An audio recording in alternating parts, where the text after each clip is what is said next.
I want to thank everyone for their patience. It's an amazing crowd here tonight. Not only is this auditorium full, but also the one over in 12th Street is also full. We're live streaming to that group as well as to people on the web. So to everyone, both in the hall here at 12th Street or on the internet, welcome.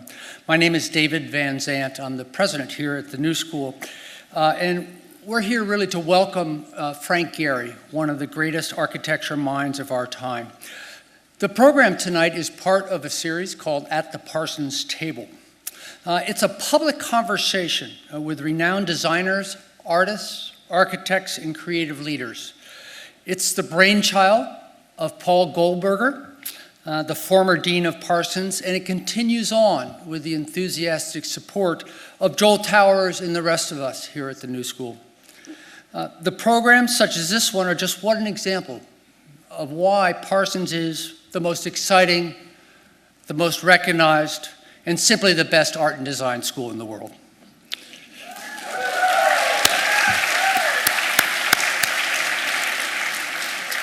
We've had, in doing this, we've had great support from members of our Parsons Board of Governors as well as our university trustees, and we're really thrilled to see so many of them here tonight. I want to call out a special recognition to Kay Unger, who is the chair of the Parsons Board. Kay, where are you, Kay? There you are, good. Chair of the Parsons Board, as well as a member of our Board of Trustees, and most importantly, a proud alumna of Parsons. That does deserve a round of applause, right?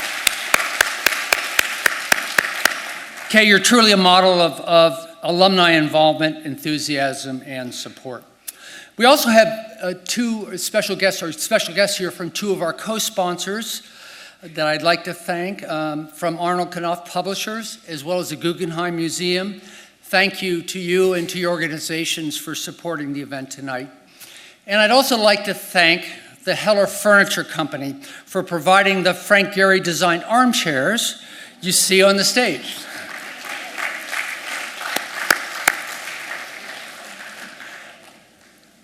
Well, tonight is something of an At the Parsons Table reunion. Frank Gehry was Paul's very first interview guest in 2004 when this series was begun. Since then, we've had, among others, Bruce Mau, co-founder of Massive Change Network, the artist Chuck Close, fashion icon and Parsons alum Donna Karan, Mickey Drexler was here, chairman and CEO of J. Crew. Robert Wong, the chief creative officer of Google Creative Lab, who, by the way, is another Parsons alum. Ralph Lauren, and then most recently, the entrepreneur and business leader, member of our Parsons Board, as well as a trustee on the New School Board of Trustees, Sheila Johnson. I think Sheila's also here with us tonight, so welcome, Sheila.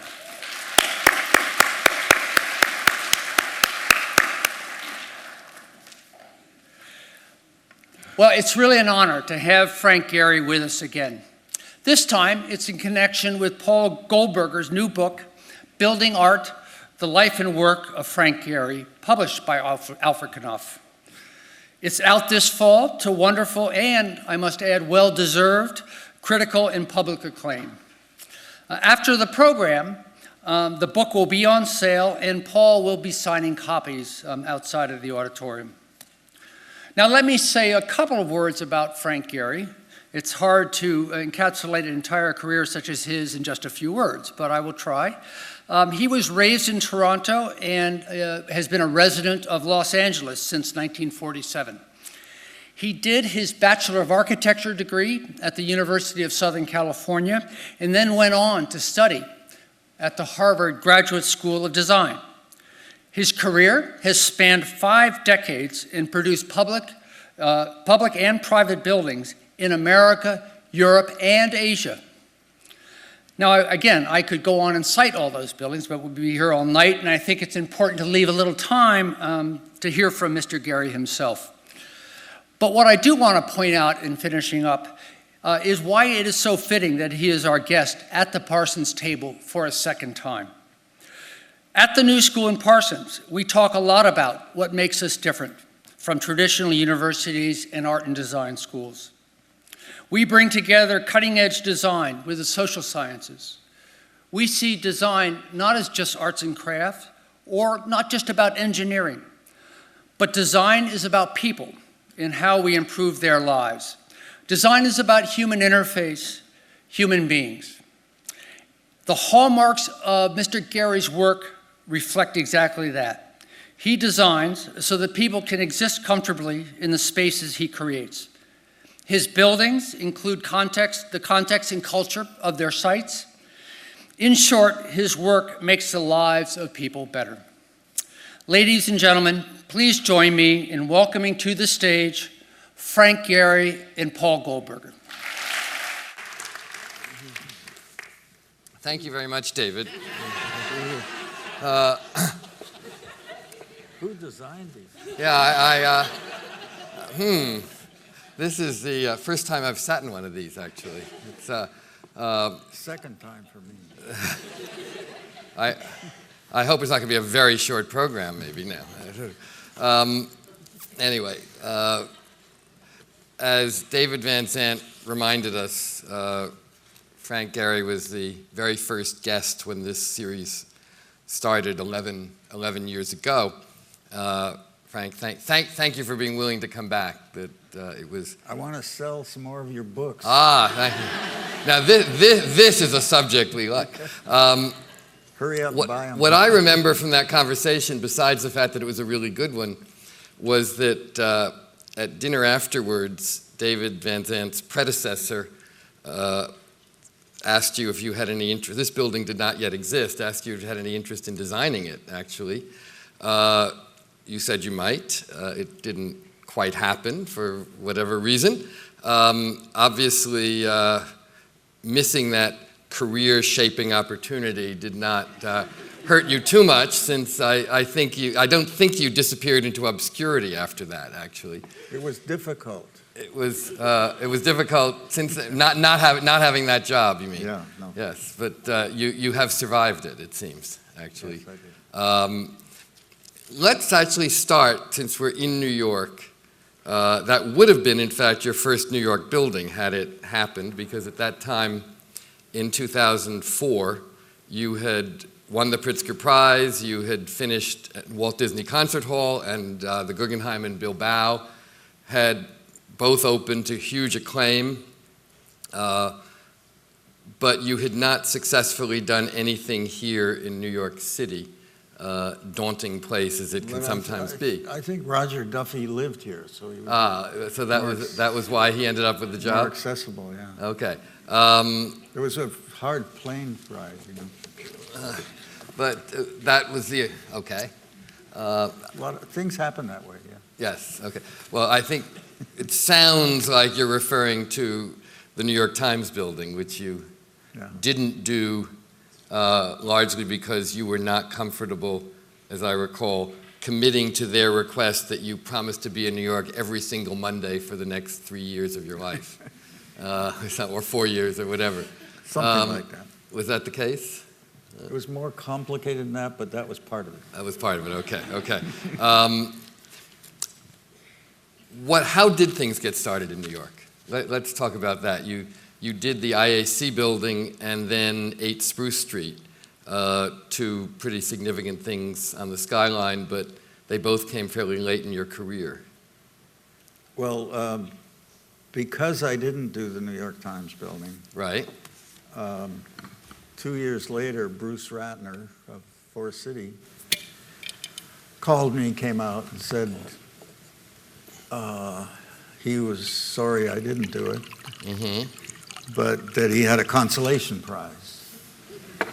And the consolation prize was to design a big project in Brooklyn with an arena and rail yards and complications and so on and so forth. And then we started working on that. And then he came up with this apartment building near Pace University. Mm-hmm. So I think they were both consolation prizes. And one of them didn't happen for us, and the other one did. Right. And it was just at the recession that we were starting the Beekman thing. And there was talk of cutting it at the 40th floor. So it was going to be a stub. To which you were obviously, did they actually ask you to think that half a building is better than none, or what was I think it was. What was the argument that was? The argument was an obvious one. Everybody was in turmoil and struggling with a significant recession. Right. And you couldn't blame everybody. That it threw a lot of people in serious disarray. And there was a reality to it for them, which I understood. So it was discouraging, but then they figured out how to build it. It was actually cheaper to finish it. How is that? Because you could pay back. I mean, it was in the ground. The foundations were there for the taller building. And to build it, they would have had a return. And a lot of the work was already done for it. In effect, the sort of infrastructure for a much bigger building was there. Right. So if it was cheaper to build the whole thing, why were they even considering not building the whole thing? Panic. Oh, okay. Because what would the market do? Would they have a market? I mean, there was. So would they have empty apartments, basically? I think any of us would have panicked. I mean, we all have our own economic stress and scale of our, but it was scary for everybody. Right. Let's talk a little more about, while we're on that building, about it, because it was your first skyscraper and your second significant building in New York. How did you deal with, let's just say, the New Yorkness of it? I mean, how did you deal both with doing a skyscraper for the first time and with the context of that site, a couple blocks away from the Woolworth building and in the middle of an iconic skyline? Well, that was the most important. I mean, I'd had experience with high-rise in other lives. You had designed a number that hadn't been built, as I recall. Right, and I years ago had worked on many of them with the Gruen office, so I sort of knew the issues. They're much simpler than other kinds of buildings that I've worked on, right? Right. So that wasn't a problem, but simpler in the sense that because the floors all duplicate? Yeah. Okay. So you're designing a skin mostly. Right. Laying out apartments, which there's a lot of pro forma for in New York because there are market issues that drive the floor plans and the scale of the building and so on. The New Yorkness of it, we were next to the Woolworth building, which I think everybody thinks is a pretty important piece of architecture from the past. And some of the buildings built around it were disrespectful of it, I thought. And ours was going to be the first one that was going to be sort of parallel and close to it. And so I started to look at the Woolworth building. It had the stair step setbacks. It had a terracotta decor that had a certain scale to it. Right. And it had a hat on top. And everybody thought I should put a hat on top. And I thought putting a hat on top was detrimental to the persona of the Woolworth building. So in other words, let that be the only one that... Right. And I didn't think we needed a hat on top. The scale of the sort of the fabric form that I created, Mm-hmm. is, if you look at it carefully, is in the scale of the terracotta. It's Mhm. not bigger moves, it's all, and those forms are bay windows. So Right. they're not decoration, they're part of an added value to the floor plan. So I did that.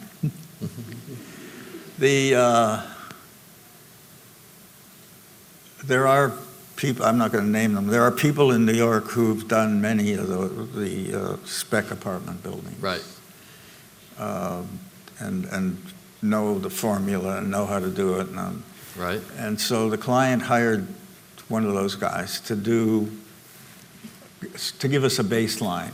Mm-hmm. And it was 10 stories shorter than what we were. Right. And it looked very stubby against the Woolworth building. Mm-hmm. It also looks it had a funny persona in the whole place. To add the 10 floors, I forget, it was 50 or 60 million. It was a significant amount of money. Mm-hmm. But if the market could take it, which it ended up being possible, it paid for itself. So Right. that was the risk. And the owner looked at both, and Bruce Ratner has got an architectural conscience. Mm-hmm. I mean, he's well educated. He knows a lot about stuff, and he was convinced he could make it work. And obviously it did. It did. Yeah. One of the things that also has struck me about that building is, and you kind of touched on it when you mentioned the people who come in and tell you what to do, is that even though you changed that pro forma to make it taller, the core is really pretty standard, the floor plan is pretty standard. Yeah. You did not try to reinvent every last aspect of it. No. Um, Well, we studied many other, Okay. but none of them were as efficient. Mm-hmm. And you were actually after efficiency. We couldn't beat it, and we were looking for efficiency, and it had to be. See, that's a good way into a whole other issue with your work, I think, or with perception of your work, let's say. Because I think there are a lot of people who know you and know some of your buildings who would think that the last thing in the world Frank Gehry would want to be is efficient or use a standardized floor plan. And clearly you were, right? I mean, Yeah. you were, and I'm not saying that critically. I'm saying it actually in a way to do just the opposite, to talk about what I think are sometimes misconceptions or misperceptions of your work. Well, I think that there are a lot of patterns that Mm-hmm. make sense.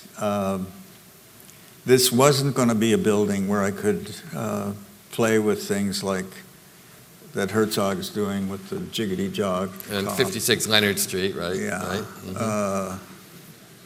Were you telling us what you think of that building with that comment? I like that Okay. All right. I'm not complaining. This was a different level. These were Mhm. rental apartments. That's condos. So it's a different market. It's a tighter Mm-hmm. pro forma. And I mean, there are a lot of, you take these jobs with the baggage that comes with them, if the baggage is sort of a reality that the client's Mhm. facing, and if the client is willing to step into the game and push the limits within that pro forma, that's all you can ask, I think. And I think we did pretty well. Because both of your New York projects, the 8 Spruce Street and just before it, the IAC building at 18th Street near the High Line, were each done to relatively conventional budgets, right? I mean, they are. I know that you're always complaining about people thinking your buildings are so expensive. Yeah, I am complaining. Well, if I go to an audience sometimes of so-called business executives, and I say, how many people think Bilbao is expensive? Most of the room puts up their hand. It was $300 a square foot. Right. In '97, so that would have been like $500 or $600 a square foot. At that time, museum buildings were $1,000 a square foot. So right. we were pretty, or 800, I think. Mm-hmm. Mm-hmm. So we were pretty economical. I think you don't have to spend a lot of money to make architecture. I think you can do it. If you follow the kind of the rules of the economics of the project. If you listen to the client's needs, so to speak. And in the case of Bilbao, they had $100 million. They wanted to build 300,000 square feet. Mm-hmm. That's about $300 a square foot.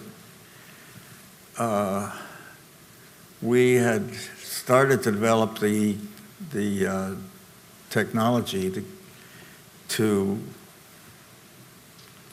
do the drawings in 3D instead of on, forget the names of those. You mean CAD systems? CAD. Yeah, yeah. Okay. What a CAD. Right. Anyway, everybody was using CAD. We, for reasons that I have other reasons for, I went searching for a software that could do curve shapes economically.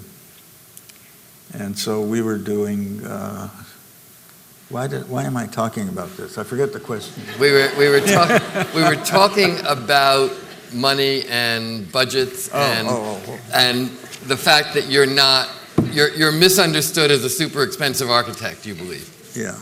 Right. And I don't know why.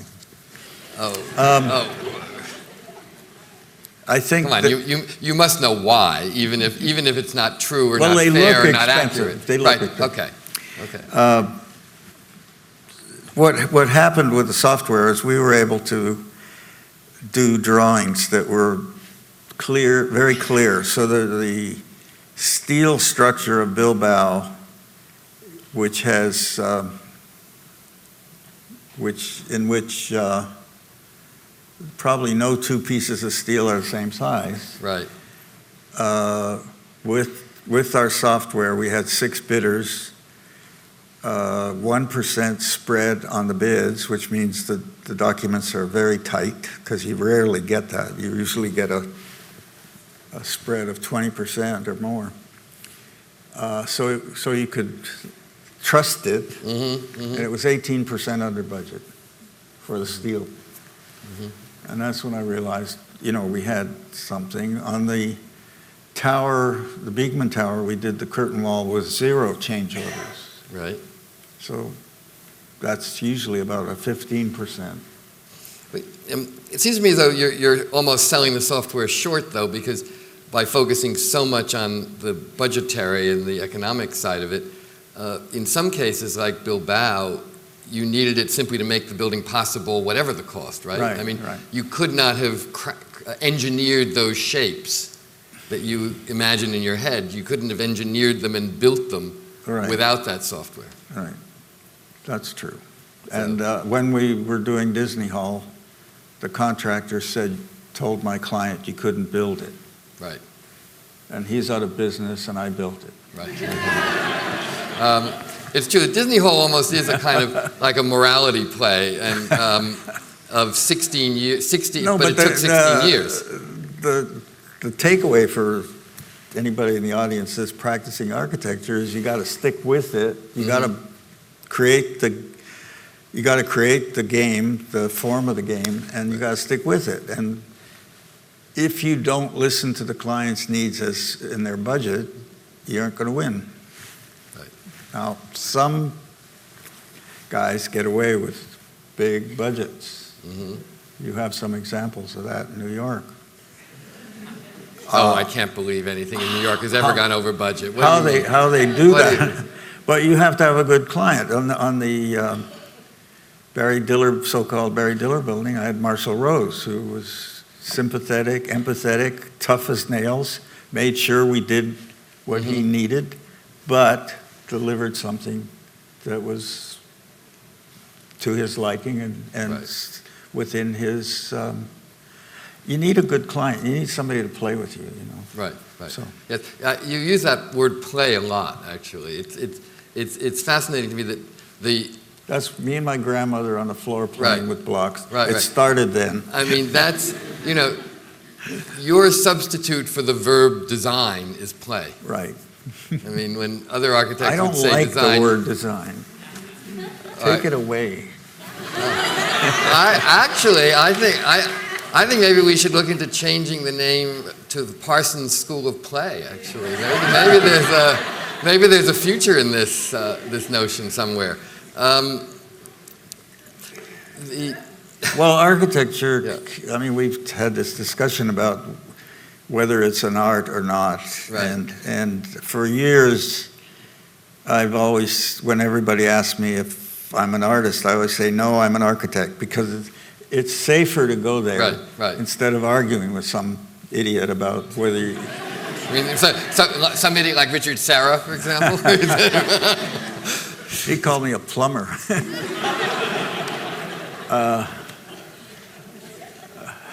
Well, but if he really thinks that, why doesn't he call you to fix his sink then? I mean, Yeah, I don't know. No, he's a great artist. He's misunderstands sometimes. I think I've been talking about this a lot lately, that the tradition of architecture is, from way back, it was an art. Right. It was considered an art. And people like Giotto, the great painter, became an architect.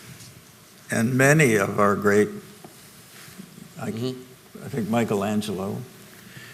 And so at that time, it was considered a high art.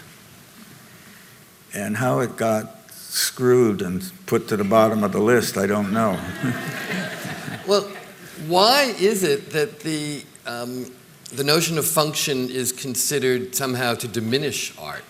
I mean, I think at another time they were really believed to simply coexist, that it was the architect's responsibility to make art, but also to solve practical and functional problems. That was not thought to contradict or to deny the aspect that is art. The Laurentian Library in Florence is one of the greatest works of art, and it's a library. And it works as a library. And it works as a library. Right.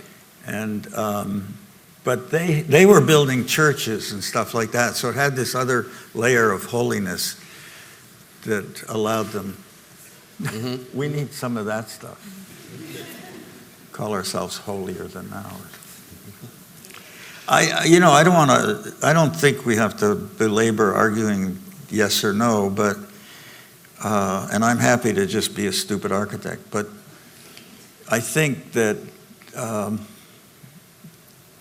when you get the word design in there, it has other connotations in the world now. And well, it's a word that gets used now, or almost abused, by putting into sort of everything else. I mean, I have a particular thing about the phrase design thinking, which everyone says everyone has to be doing design thinking. I've never known quite what that was, actually, but you don't do design thinking, obviously. Well, I don't know whether I do. Maybe I do. Right. I think these words get in the way, that's all. You strive to do the best you can. Right. And if you're making a building, you want it to be someplace that is uplifting, that has you remember as a place you want to be in, a place you like to be in. If it's a house, it's a place that makes you feel good and gives you something to think about every day, like the sunset and the sunrise. It adds to the mystery of life. And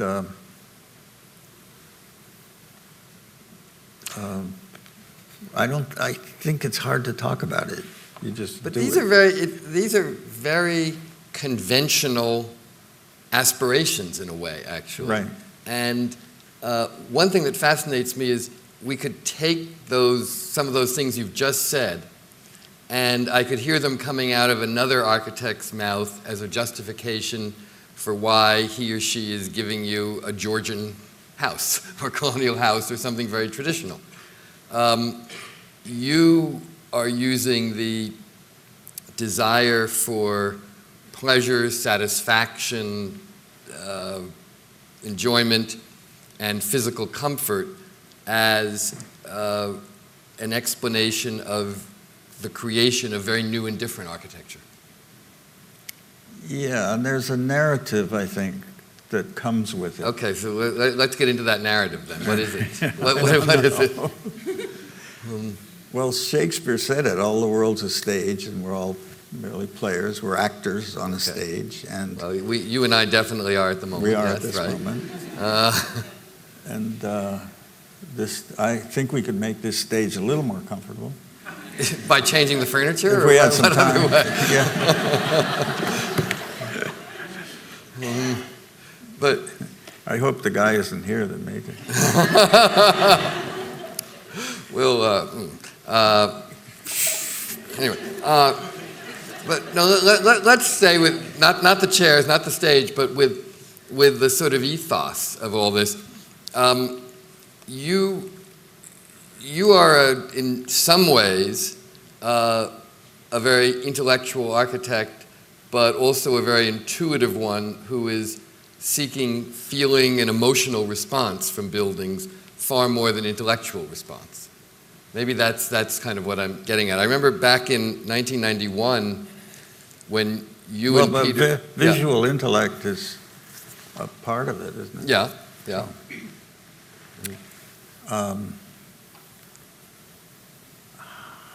I don't know. When you and Peter Eisenman were named... All I do is I look at the cities we build. Okay. You go from country to country. I was in Riyadh, and it looks like Cleveland. Cleveland, yeah. I mean, the same bloody buildings built all over the world, and they talk about respect for culture, but they really look like they could be anywhere. And there seems to be not much thinking about it, that it's inevitable, and our people seem to be in denial about it. Mm-hmm. That, oh, well, that's the way it has to be, right? And I studied the chain link thing years ago because I was looking for a representation of that denialism. And the material I found that everybody hated but used prolifically was chain link fencing, and I was trying to figure out why. And so I started studying it and found that if chain link fencing was used as a tennis court in a rich guy's backyard, it symbolized wealth, a symbol of wealth. The same chain link. If you put it outside and around your fence, then it's or used it other ways, it was, cheap shit we got to get rid of, you know. And when I started using it, everybody got pissed off because Right. Why are you doing that? And I didn't have time to explain that I was searching for the edge of denialism. But I think the same, what I was looking for is why our cities are the way they are. And when you could build a better building with the same amount of money. That's what I've been trying to say with my work, that if anybody can build anything for X and it's built and it functions and people are safe in it, then you could build for the same X something that's more delightful to be in, something that's more engaging, something that has a mystery, involvement you learn something. It develops your visual intellect. It creates a positive feeling. I think that's really the issue, not the sameness that you spoke of before. Because in fact, if you go back to, say, I don't know, 75, 80, 90, 100 years ago, there were a lot of pretty similar buildings built in New York or Chicago or Denver or Minneapolis or San Francisco, and nobody complained that much about how they were the same, because they were fundamentally buildings people liked. And I think the issue is that so many buildings that are built today people don't like. Further back you go, the more you get involved with the historical paradigms that were working. Right. And it fell apart when modernism came, modern times, and we look at that as a weakness to go back and copy those, right? Right. I do, you do, we all do, except for a few people. Right. Some people don't. Some of our best friends. Right. But right. So there's always the intent or the hope or the promise that you could use contemporary life and contemporary materials and building and make better places. Now, that maybe, I think most of the people we consider as relevant architects, which is probably a small percentage of the people that design buildings, I think are trying to do that. Right. I think a lot of people, our friends, and some of you are here tonight, are trying to do that and succeed more or less. But then the real built environment is not built by us. So 98%, I always say. Yeah, isn't that, yes, we know about that famous time in Spain, but which we will not ask you to, well, you did demonstrate it. Okay, thank you. Yeah, I mean, isn't the problem really our inability to make ordinary buildings today? Yeah. That, I mean, we can make very special buildings when the occasion calls for it. We're not very good at making ordinary buildings as other times have been. Right. But I think there is some effort now. I see that there's more effort toward that. It's very positive, I think. What, any further thoughts on that? I mean, where do you see that effort, and in what form? Well, I mean, the models from the past are that courthouses, libraries, concert halls, museums are so-called iconic. Right. Are worthy of some kind of iconicity because they form the center of your town. Right. And give the image of your city. And if those can be done even by local people who local talents, and could be specific for that site and that place. And then the housing and offices and stuff like that can be more less iconic. Or more background, sort of. More background. Yeah. And I think that's the lesson from the past. Right. The lesson from the past that you believe is worth staying with, though, right? Right. I mean, that's okay, good. And having some agreement as to how that manifests itself as a city. In the past, in Europe, they had the 6- and 7-story buildings, and that was kind of agreed upon. Right. And it did form Paris and many of the cities. What should it be today? What should it look like? Can you answer your own question? No. No. No, well, I've tried. I suppose I tried to do that with some of the work I'm doing, but although historically most of your work has been more in the iconic.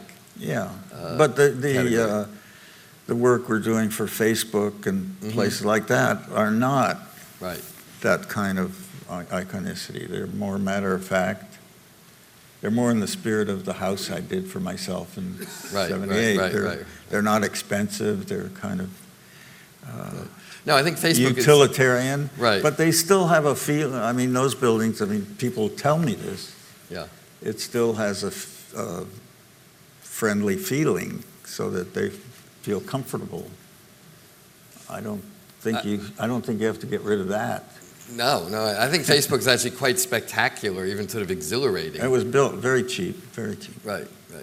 But on the other hand, it's not a building that has a lesson for urban design, let's say, because it's also it's a standalone suburban thing that you drive into and park under.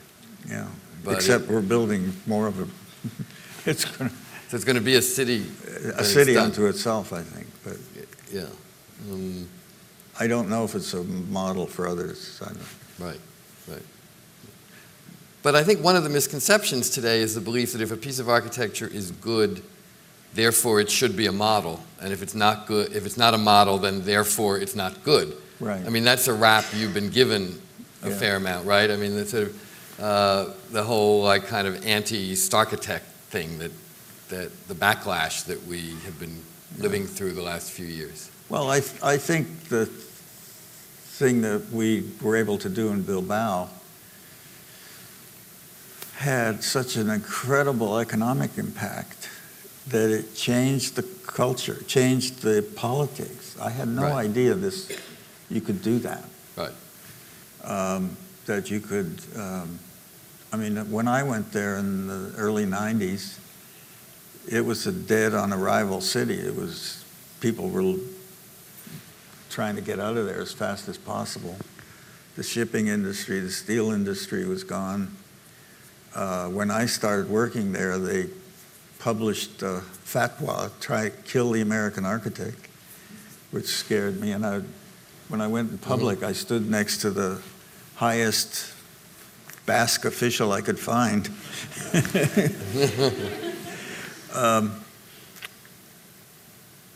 And it turned around, and it was $300 a square foot. So it didn't take that much.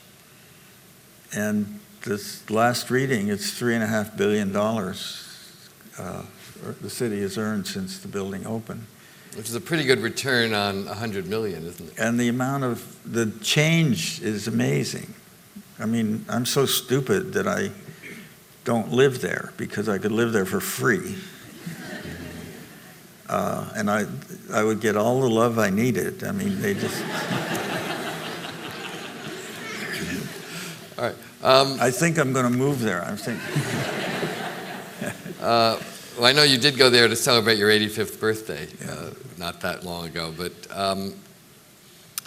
if you're going to leave there, then you would be leaving Los Angeles, where you've been now for 60 years, more than 60 years, actually, 67 or 8 years. Wow, that's a long time. Which is a long time. And it's a city that you are identified with, I would say, as completely as Christopher Wren with London or Stanford White with New York or what have you. You couldn't truly imagine. And I remember, and this is in the book, you were so discouraged when Disney Hall ran into trouble and when they suspended construction of it for a period, that you considered actually moving at that point because you felt like a pariah in Los Angeles. But now you're a big guy and a big hero and everyone thinks you're cool. So, and even the mayor likes you. Even the mayor likes you. Well, that's saying something. And the mayor gave you the Los Angeles River to work on. So why you wouldn't truly consider leaving Los Angeles? No. No. Okay, good. I just wanted to be sure. And I have a sailboat, and I like sailing there. You have a new sailboat that you just designed that is about to arrive there, and I'm working on the LA River. And you're building a house that you might live in, maybe. Maybe. Right. So, okay. My son needed a project. My kid wouldn't go to architecture school, so he worked in the office this last 8 years or so.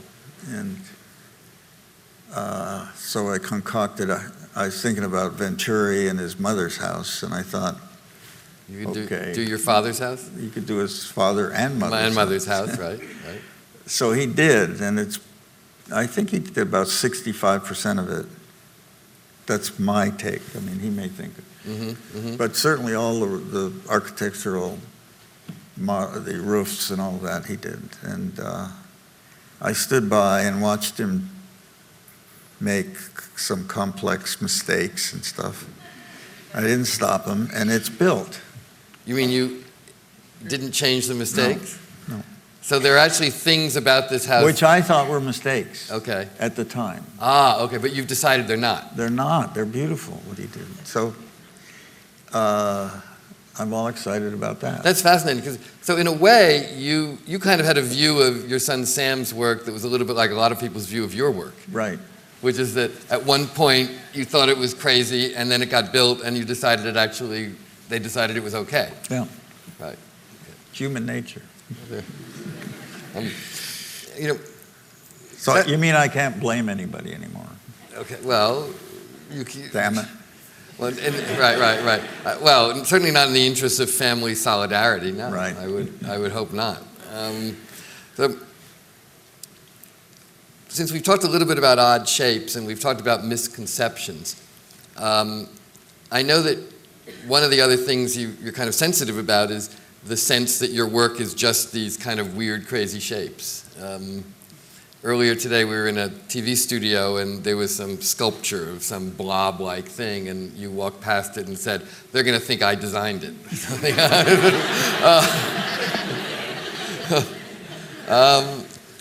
What do you make of that perception or misperception or whatever? I mean, it seems to me equal almost to the belief that the notion that everything you do is weird goes along with everything you do is too expensive, I suppose, right? I don't know about weird. It's comfortable weird if it's Right. No, weird. I think the concert hall, people like going there. It's a real people place. It solves a problem that hasn't been completely solved here in this room, if I might be critical. Okay.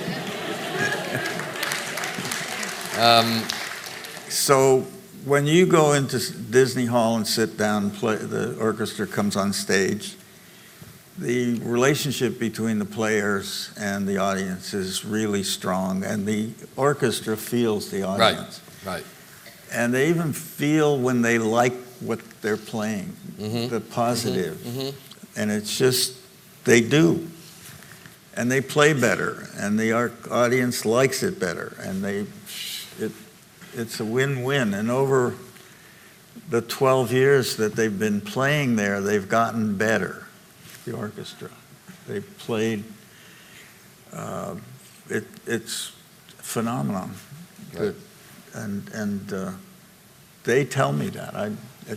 No, it is an extraordinary building. I feel it. So yeah. the relationship between audience, and I don't feel it here, the audience relationship, like I wish I did.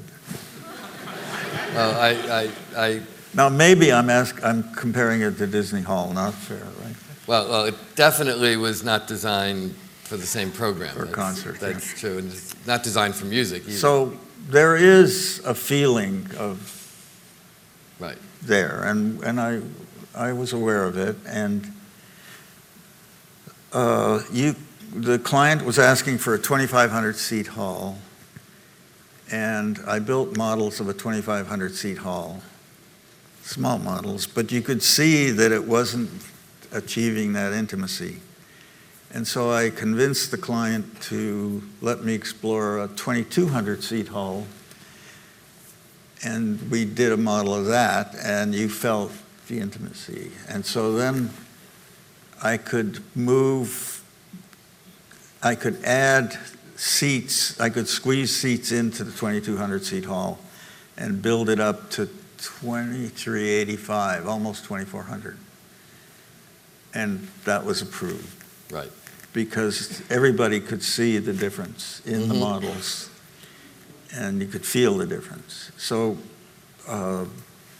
that's what was built, except that in between it being built and when I designed it, the head of the Philharmonic retired, and a new guy came in. He was 6'6" from Holland, and he sat down in the chair mock-up, and he said, "My knees touched the front." And so he took out 2 full rows. But anyway, it got built. And it does work. So you can design to that. You can feel it in the models, and you can. And so I think the same thing in a house. You feel the relationship to the rooms, to the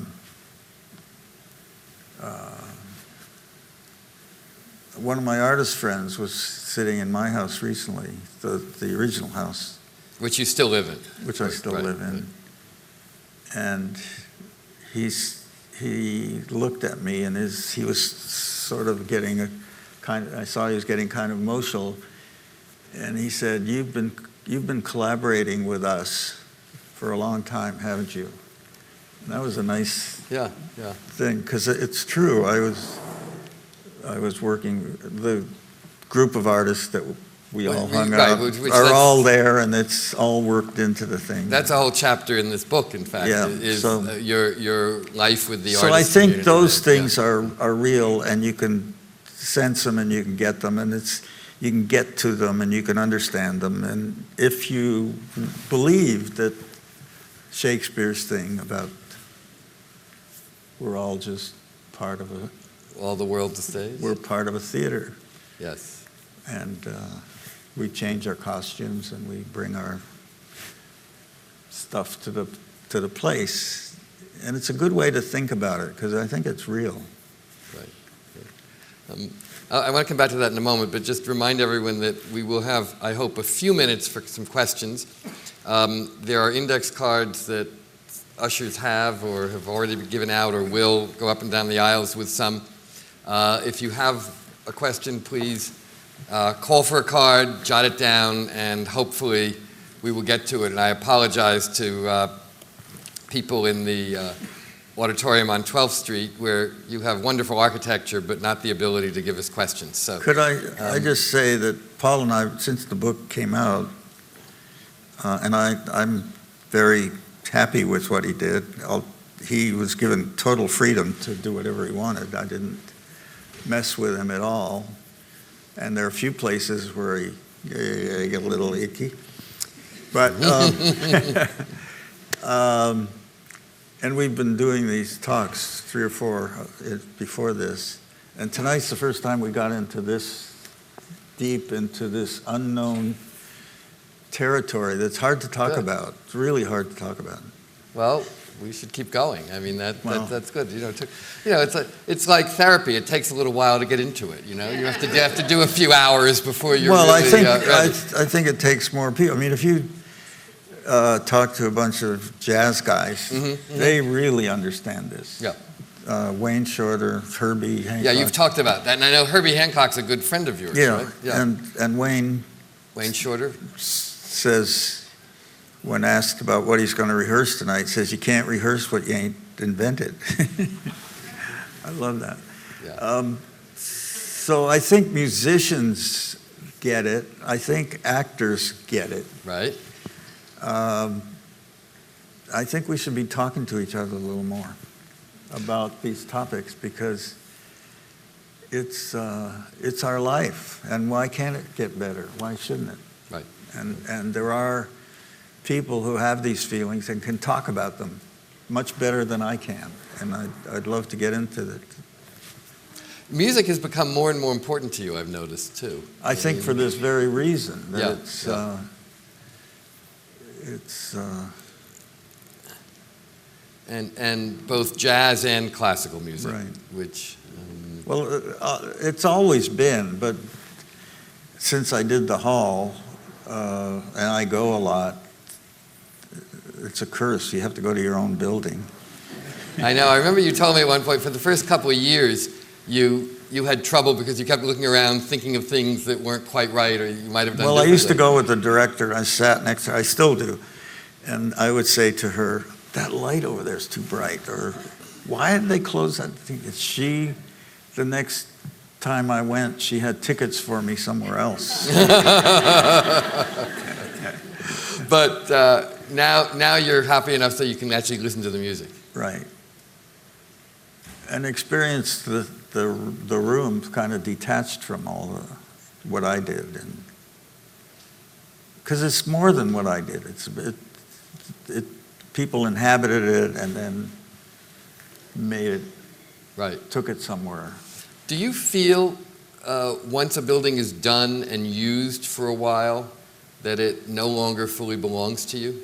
I think so, yeah, I do. Certainly Bilbao, I think so many shows have gone on there. Mm-hmm. And so many shows where the artists were not fans of mine. Mm-hmm. And they would call me, like the best one was Cy Twombly, Mm-hmm. who called me and said, I was told never to show in this place, and this is the best effing show I've ever had. And then he died. Well, but he died happy. Yeah. So, But I think like the rap on Bilbao was that it was more about the architecture and not about the Right. art. And that's not what the artists are saying. Right. That's what art museum directors said, and some of the famous ones. And they hired other architects, right? yeah, yes, there have been many other architects. Because after Bilbao, it got a lot of accolades, but I never got hired for another museum for quite a long time. Right. Was it because of fear? It was that- the rap that it was competitive to the art. the art. Which I have to say, it never, I mean, I'm always amazed at that building every time I go there. Once you really go in and get all the way, get through the atrium and go into the galleries, the building kind of recedes. Yeah. And the galleries are relatively conventional. Does the Louvre compete with the art? Right. Yeah, it does, but it is. Mm-hmm, mm-hmm. And the Mona Lisa looks okay. If you can get to see it at all, but it's sort of through the Well, hordes. the Belle Ferronnière isn't looked at as much as it's better Right. painting, I think. Right. But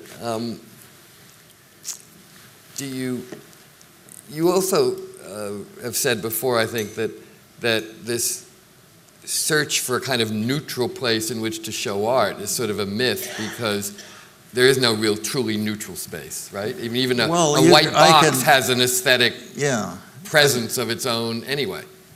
So the end of minimalism Right? is very competitive with art. Mm-hmm. That's really competitive. I mean, it blows it away. And you've seen, I'm not going to name architects because I'll get in trouble, but But it's not thought of as that. It gets a pass. well, it kind of, looks doesn't it? like it's neutral, Right. That's what I mean. Right. and it's not. It's imperious, in fact, in most cases, and it's overwhelming to a lot of art. I don't know. Minimalism has always been a dead end anyway. The Malevich tried it. He ended up with a few squares, and then he didn't have any place to go, right? So he started doing dresses. You should have come to Parsons. I don't think. I mean, the super minimalists don't last because, I mean, Mies did, but I remember. Mies was not really a minimalist. Mies was actually a very. No, when I was a kid, I remember the Farnsworth House. I thought, how do you live there? If you come home after work and you put your coat down on a chair, you can't do that. Right. You can't. It's so perfect that you can't live in it, you can't move in it, you can't budge in it. Right. And there's recently been some houses built in LA where there are super art collections. Yeah. And Well, there's that Ando house in Malibu. yeah, that was it's just very overpowering. built. That is right. To even Jeff Koons, who can exist anywhere. Right. I'd never seen anything like that. That it just sucks all the air out of it. Kind of. I mean, it's sort of breathtaking, but as Versailles is breathtaking. Yeah. I mean, it's sort of just gargantuan. No, it's a beautiful sculpture. Yeah, I mean, it's an extraordinary piece of Right. work. Good. Thank you. Great. Good. We have to answer questions. Oh boy, no. We will just pick a few of them, but let's. I'm hungry.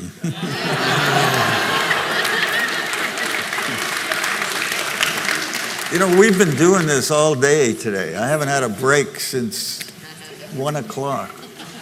All right. We will. Let's.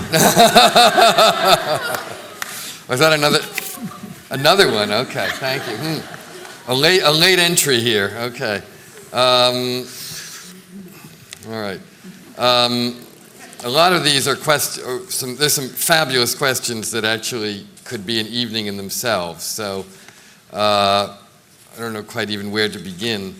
And we haven't even really talked about your history and the book and your early years either. But you can read that in the book. Right.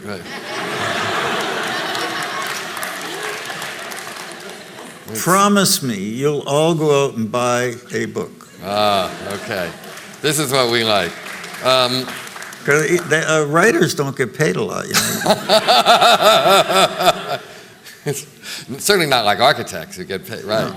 All right. Do you ever get stuck? And if so, how do you get unstuck?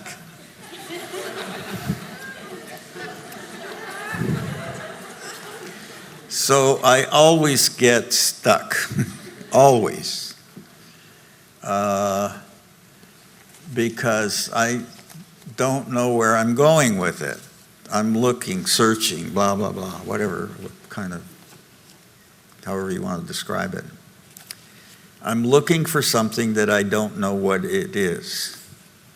And it's a struggle because it's very easy to think you're there, and then you look at it and you realize, yeah, it's something you did before.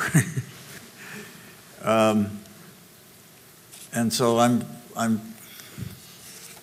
it's not, I don't think it's bad to repeat yourself. There are a lot of architects that have a repeatable language and they're successful with it.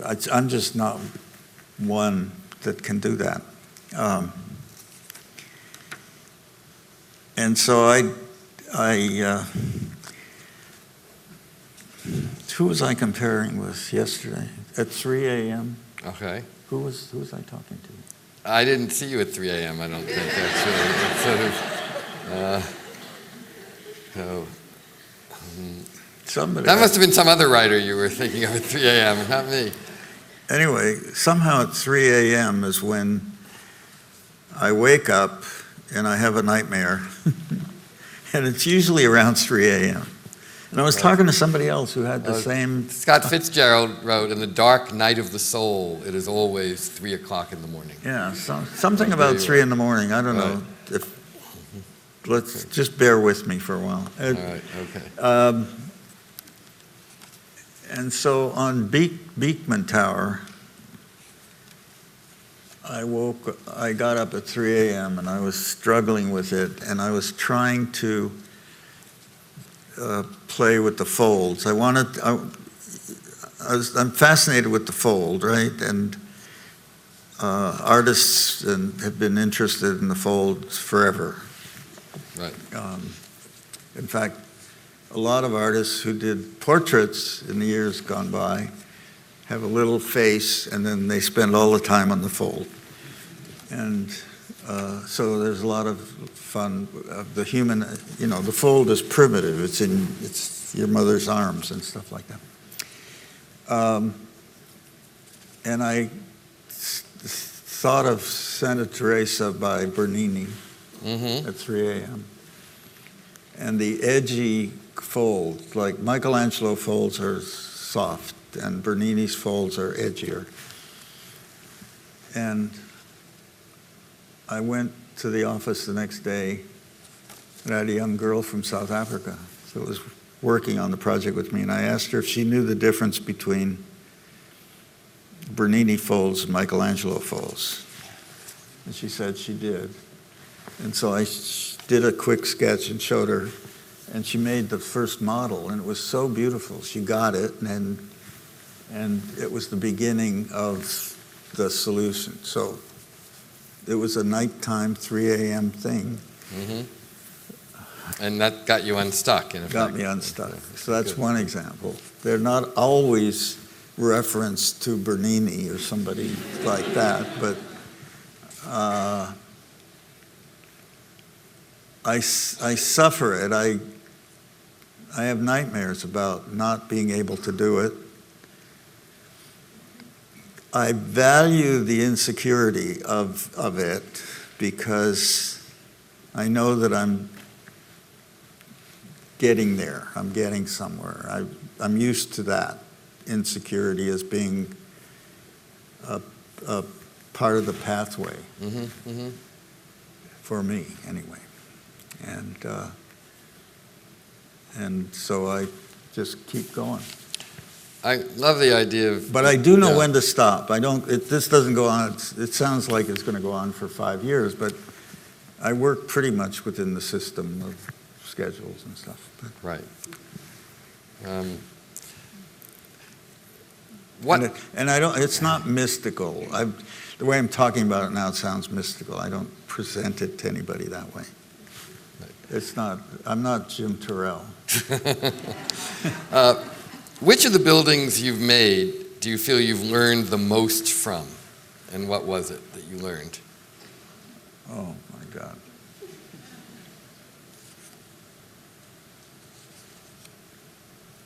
Do you want to hold that one for a moment and think about it? Well, I think the house I live in now, the first house,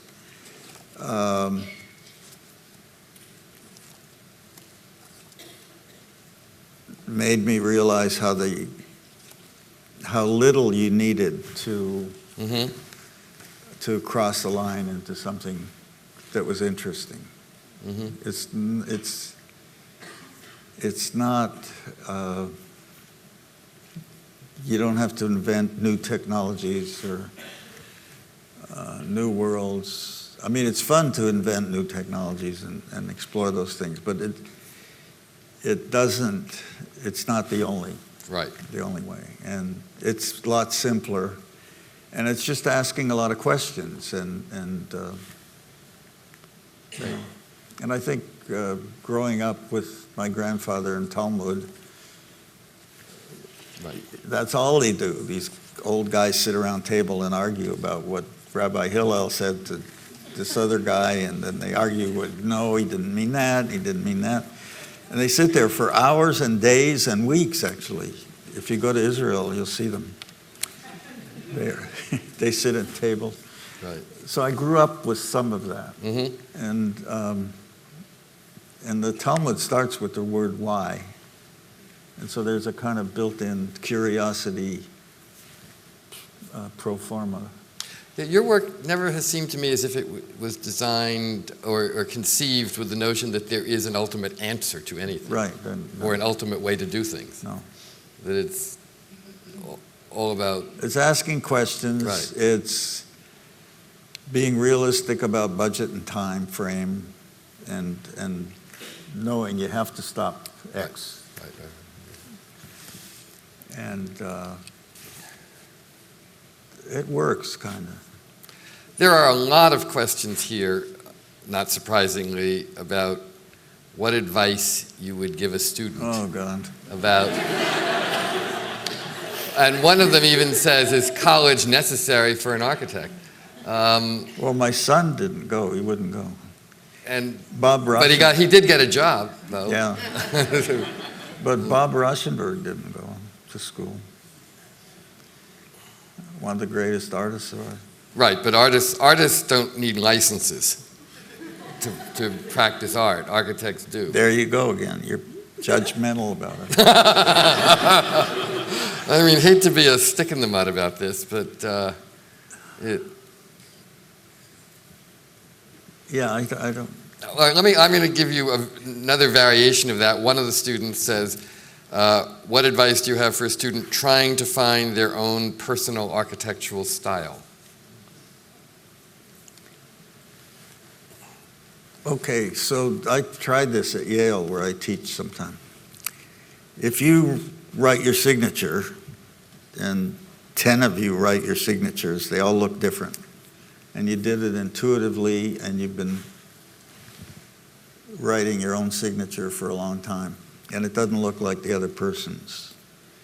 So that's kind of a clue that if you follow your intuition, you might very well find your language. And the nice thing about that is that you're the only expert in that language. So people may like it or hate it, but you don't have to worry about it because you're the only one that knows that it's what it is. I like being there. Mm-hmm. And I think a lot of us worry about what other people think and worry about, are they at the head of the line or the back of the line or the... I was at the back of the line so many times, it doesn't matter, I think, you know. Well, one of the reviews of the book I was struck by, I think it was the writer Fred Bernstein wrote that what he was amazed at was how much struggle you had, reading about how many setbacks you'd had because everyone now thinks of you as the ultimate successful person.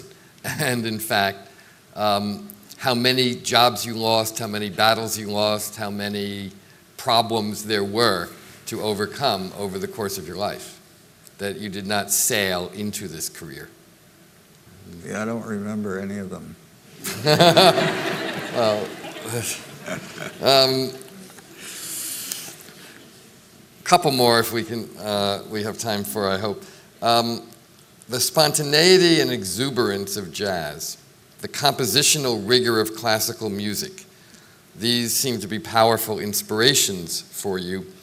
How do you and how do we reconcile these imperatives? How can we use them to find a new built vernacular?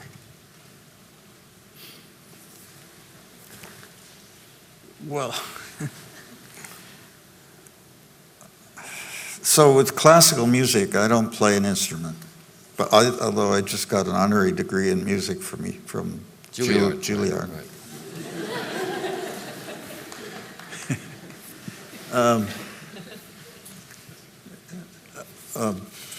I think years ago I was interested in Asia, in Japan specifically, because it made sense in LA with the wood building, tract house building with wood, and many of my teachers and forebears used a lot of wood structure and were influenced from Japan. The Japanese architecture lent itself to California.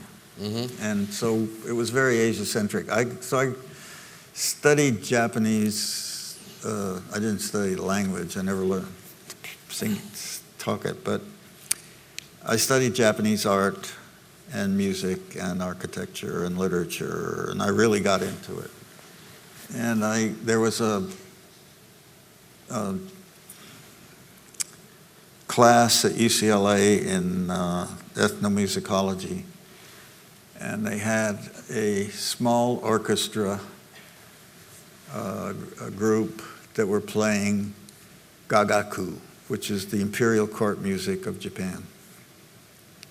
And they let me, I couldn't play an instrument, so they let me become part of it. And I played an instrument that was 2 mallets with little balls on them, and a frying pan hung there, and I went clink, clink. So the music goes, clink, clink. That was me. And so they sent a guy from Japan to teach me how to breathe, so I did it right. And I really got into it. And the Japanese gagaku, which is very stylized and very hermetic, they are only 50 pieces, and there's a dance that goes with it. And as the dance, the sound goes, and the clink, clink, the dancers do this kind, and there's 4 in the corners and 1 in the middle, and the costumes are extraordinary. And so it became a kind of an architectural music experience for me. And then along came Pierre Boulez, who would come to LA and conduct at the Hollywood Bowl. This is before Disney Home. And I got to meet him, and I connected to his music, I think because of Gagaku. And I used to ask him about Gagaku, and he said, oh, I have nothing to do with that. Frank, nothing to do with that. So recently I found out he had a lot to do with that. Okay. And I read all his stuff, and I recently did a homage to him, designed a homage to him for his 90th birthday.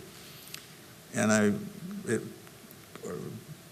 debuted in Chicago, and I met with the people in Chicago that were putting on the event, and the one guy said to me, he didn't know about all my Gagaku thing. He said, you know, Pierre really owes a debt to Gagaku. And I said, he insists he hasn't. And he said, yes, he does. He talks about it. So I went screaming through the books, searching, and I found 2 pages that I guess I didn't pay attention to when I first went, where he does. He does. Okay. Yeah. But so I called him, and he wouldn't talk about it. But I think so there's a lot of ways into classical music other than having to, and some of it's visual. You know, if you take some of Stravinsky's work. Right. It's for ballet. He was working with Diaghilev. And so it was about a visual component. Right. And so if you think about it that way, you can get into the music. Well, you've also been very influenced by Stravinsky in terms of how he's seen himself and his career as not wanting to be thought of as really overturning tradition, but finding a new way to extend tradition, in effect. Yes, if he'd been here tonight, we could have had a great conversation. I'm sorry you got me instead, but it's Stravinsky, but... No, I never got to really talk to him, but I met him. You did meet him, though? Yeah. Wow. I'm older than everybody. We're almost at the end of our time, but there are so many questions and they're so good. We'll try to do a couple more really quickly. Here is one with just one word, alto, as in Alvar Aalto. So when I was 16, I went to the University of Toronto on Friday night lectures, and I used to go alone because my fellow 16-year-olds weren't interested in those lectures. And one time, there's a nice man, got on stage, he had this bent wood chair, and he showed, I wasn't interested in architecture yet at all. And he showed buildings and stuff, building at MIT that had a curve in it, the dormitory. Baker House, And years later, when I got into architecture, I realized that must have been Aalto.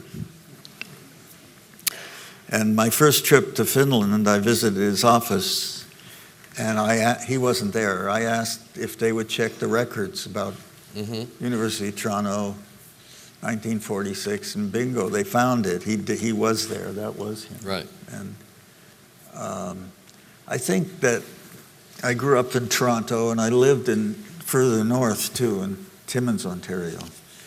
And there's a kind of a northern climate sensibility about wood and warmth. Right. And when I visited Alto's work, I found that resonance with me. Also, the kind of unself-conscious way he put materials together. It wasn't capital D design. Right. It was kind of matter of fact, and yet it was spectacular, really beautiful. And so. Good. There are a couple of questions about a building that had a more complex reception, let's say, than Bilbao, which is the building at MIT, the Status Center you did. What is your reaction to reactions to it? Are the questions, in effect.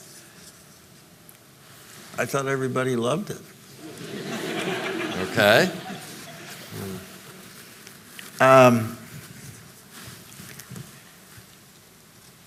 What I did with designing it is we put it on the web. I don't know what you call it. What do you call it? I mean, the students and everybody could. You set up a website or an internet and group so of some kind, forum? Students and faculty were every Friday I dumped whatever we did on there, and throughout the project. So it was unheard of to do that.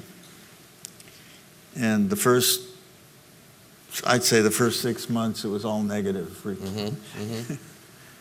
And then slowly they came around. I was persistent. Some of their leadership was collaborating with me, and they didn't want what they had. They didn't want the kind of buildings that were built there.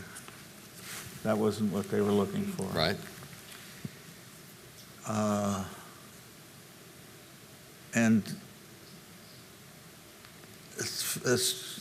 that's the precursor to the Facebook thing, because it's pretty open-ended. They can change anything, move things. Right. The only thing I really created was the street down the middle. And a couple of years ago, I went there and written on the blackboard, and they didn't know I was going to be there. It said, "I love you, Frank Gehry, students." Da, da, da, da. So I've had pretty good. Now, Noam Chomsky didn't like it, because Noam Chomsky lived in Building 20. Building 20 was a warehouse building that we had to tear down to build this. And he had a lot of space in it. He had his library. He was, for just an ordinary professor type, he had a lot of real estate. And the windows, you couldn't lock the windows, and the squirrels came in. He loved that the squirrels came in. And so when he complained to me about it, it was already built, and he'd already picked his office on the 6th floor. And I said, well, I'll design a squirrel ladder for you to come up to your window. But I haven't talked to him since. But okay. What was the inspiration for a more recent building, but it's what the book concludes with, that opened last year, the Fondation Louis Vuitton in Paris? I'm still trying to figure that one out myself. The building or the inspiration for it? Everything. Everything? No, to build in the Bois de Boulogne, to build in the Jardin de Clémentation, which is the children's park. And when I was taken to the site, I realized that Proust must have played there as a child, right? And it brought tears to my eyes, because you realize how the history of that site. And so there was a bowling alley and a big black building. The black building's still there. It got built, and it doesn't fit in the park, and I don't know how they got away with it, but anyway, it's done.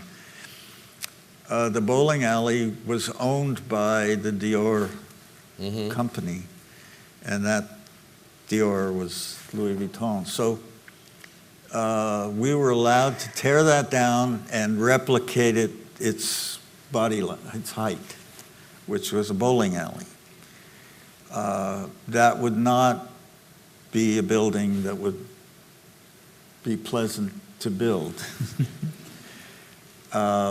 I talked to the mayor in first meetings and convinced him that if you built a building in a park like the buildings in London that are, what's Paxton? The Crystal Palace. Crystal Palace. Right.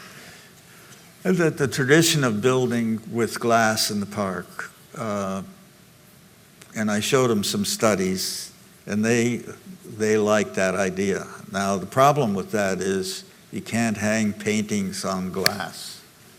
Well, you could, but it wouldn't be very nice. Right. So once we got approved to go higher, we then had to build a building. So it became 2 buildings and very expensive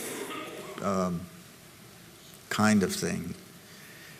But I like the idea of having art between the glass and the solid building. And I think eventually somebody's going to do that. I've talked to a lot of artists, and they really would like to do that. There's a tradition in France to put sculpture, Auton and Vézelay and Chartres. So if anybody's going to do it, they should do it.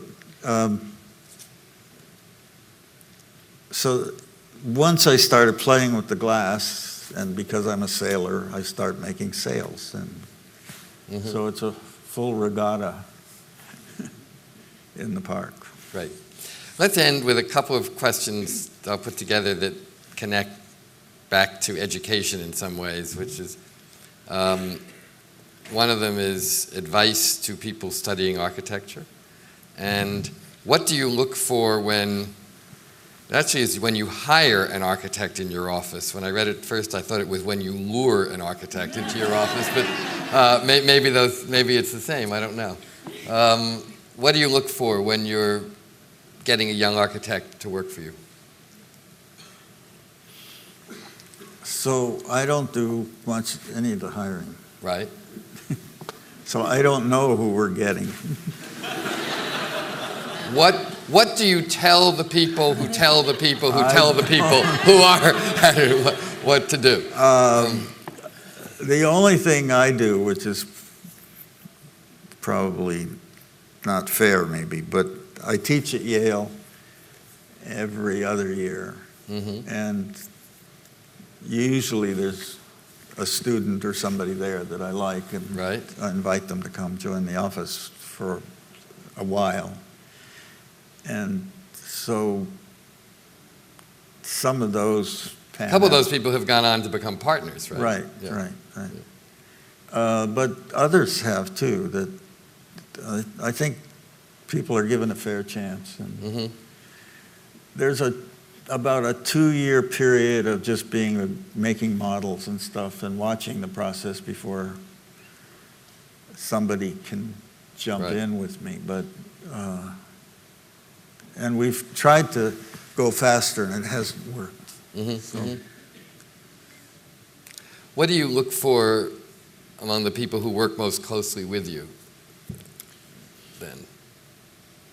I mean, you don't lock yourself up away in a room and then throw out pieces of paper with designs on them. I don't? No. At least you fooled me into thinking it was otherwise. What do you look for in the group of people who you work most closely with? Well, usually the people that get closer to me are fairly intelligent and Okay. can have a dialogue, and I enjoy working with them, and they're willing to play along, so to speak, and try things. And sometimes they are brave enough to venture with ideas of their own, Right. And sometimes they pan out. I don't like working alone. Right. I like working in a team, and the only hard part of that is when my insecurities start to manifest themselves a little. People quite don't understand why I'm pacing back and forth and. Do you want to be challenged, though, by those people? Do you want them, if you're playing with something, and now I'm using that word too, playing, do you want them to say, no, Frank, I don't think it's right that way, it should be this way? Or do you want them to say, yes, of course? Neither one. Neither one, okay, No. good. I don't, I mean, we can have a discussion, and it's pretty open. And by the time we get to play together, they know some of the hard. Right.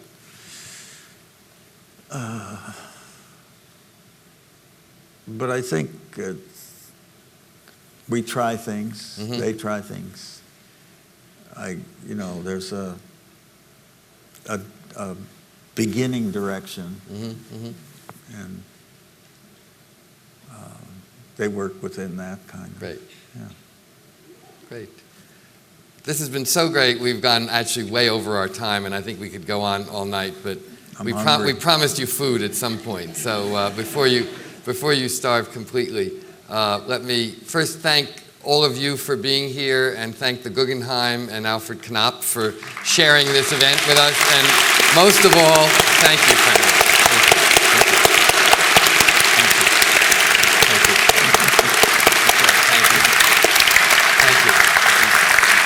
Buy the book.